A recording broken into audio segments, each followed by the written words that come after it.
UPSCच्या परीक्षेत नांदेडच्या शिवराज गंगावळ यांनी जे ते यश मिळवले आणि आपल्यासोबत डॉक्टर शिवराज गंगावळ आहेत. सर्वप्रथम तुमचं खूप खूप अभिनंदन.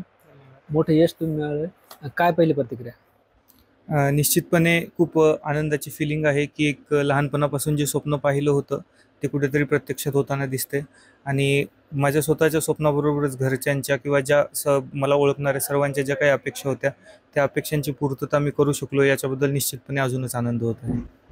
मला सांगा, कोणता रँक मिळाला आणि यासाठी जे ते आई-वडिलांनी तुम्ही तर संघर्ष केलात, पण आई-वडिलांनी काय संघर्ष केला? आज मला UPSC परीक्षेमधून एक 788 हा रँक मिळाला आहे. आणि निश्चितपणे मी मेहनत केलीच, मात्र माझ्या घरच्यांनी अतिशय प्रतिकूल परिस्थिती असताना सुद्धा भरपूर संघर्षातून माझ्या वडिलांनी, आईंनी मला शिकवलं. मला माझ्या बहीण भावांना सर्वांना शिकवण्याचा प्रयत्न केला. त्यायोग्यच मी सुरुवातीला MBBS करू शकलो आणि MBBS केल्याच्या नंतर देखील जे जे काही माझं पूर्वीपासूनचं स्वप्न होतं, की UPSC परीक्षेची तयारी करून ती पात्र व्हावी, ते मी निश्चितपणे प्राप्त करू शकलो.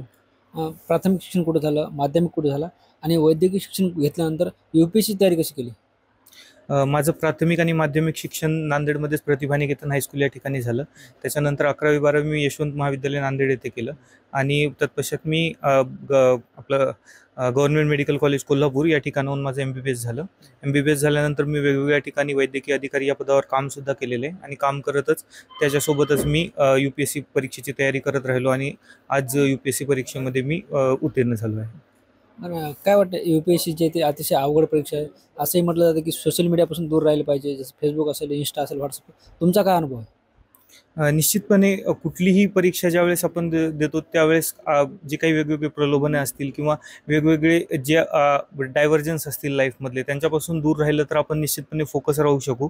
मात्र एक एक्झाम जरी आपण देत असू, मनाला थोडासा विरंगुळा पाहिजे असतो. सर्वांशी कॉन्टॅक्टमध्ये राहणे गरजेचं असतं, कारण मनाला तेवढंच बरं वाटतं. तर कुठलीही गोष्ट आपण करतोय, जर ती लिमिटमध्ये आपण करत असू तर काही हरकत नाही असं मला वाटतं. तुमच्या यशाचं काय समीकरण आहे? काय सूत्र आहेत तुमच्या यशाची? सर, निश्चितपणे कुठलीही परीक्षा जर आपल्याला क्लिअर करायची, पात्र ठरायची असेल तर मेहनत तर करावीच लागेल. आणि मेहनतीच्या सोबतच योग्य मार्गदर्शनसुद्धा तितकंच आवश्यक आहे. आणि त्याचसोबतच मला वाटतं सर, कुटुंबाचा आणि सर्वांचा सपोर्ट असणं ही सुद्धा खूप आवश्यक गोष्ट आहे. तर मला केवळ माझे पॅरेंट्सच नाही, तर माझे काका काकू असतील, माझे आत्या मामा या सर्वांनी खूप सपोर्ट केला. माझी वाईफ, जिचा मी विशेष उल्लेख करू इच्छितो, की म्हणजे माझ्या यशामध्ये माझ्या इतकंच योगदान तिचं आहे, कारण जे जे काही सॅक्रिफायसेस तिनं केले आहेत या आमच्या संपूर्ण प्रवासामध्ये. त्यासोबतच म्हणजे मी पूर्ण वेळ अभ्यासाला देता यावं यासाठी तिनं स्वतःहून पूर्ण घरच्यांची जबाबदारी घेणं, सगळ्या काही गोष्टी स्वतःहून मॅनेज करणं, हे सर्व काही तिनं केलं, ज्यामुळे मी माझा पूर्ण वेळ अभ्यासामध्ये देऊ शकलो आणि हे यश प्राप्त करू शकलो. त्यांचं तसेच माझी जी एक्सटेंडेड आता फॅमिली आहे, माझे इनलॉज, माझे सासू सासरे, त्यांनी सुद्धा म्हणजे कुठलीच कमी नाही होऊ दिली कुठल्या गोष्टींची, आम्हाला जाणवू दिलं नाही, कुठलं बर्डन जाणवू दिलं नाही गोष्टींचं. आणि या सगळ्यांच्या सहवासाने, या सगळ्यांच्या मार्गदर्शनाने, आशीर्वादाने आज हे काही यश आम्ही प्राप्त करू शकलो.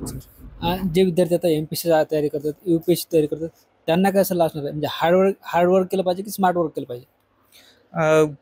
एक कॉम्बिनेशन हवं हार्डवर्क आणि स्मार्ट वर्कचं. कारण हार्डवर्क तर करावंच लागतं, त्याला पर्यायच नाही. मात्र केवळ आणि केवळ आपण बिना डायरेक्शनचं, म्हणजे नेमका मार्ग माहिती नाही आणि मार्ग माहीत नसतानाही आपण जर केवळ हार्डवर्कच करत राहू तर आपल्याला निश्चितपणे एम गाठता नाही येणार.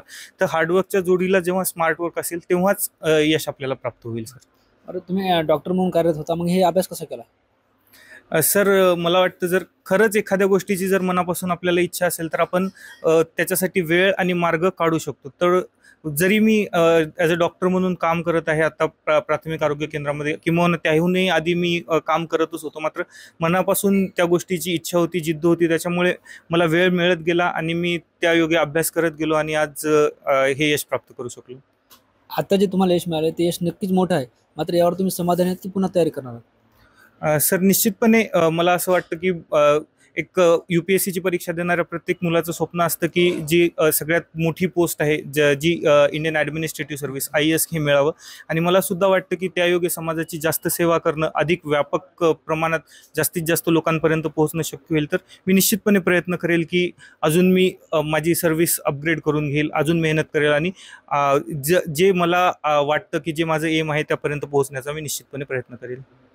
UPSC मध्ये घवघवीत यश मिळवलं ते डॉक्टर शिवराज गंगावळ आपल्यासोबत होते.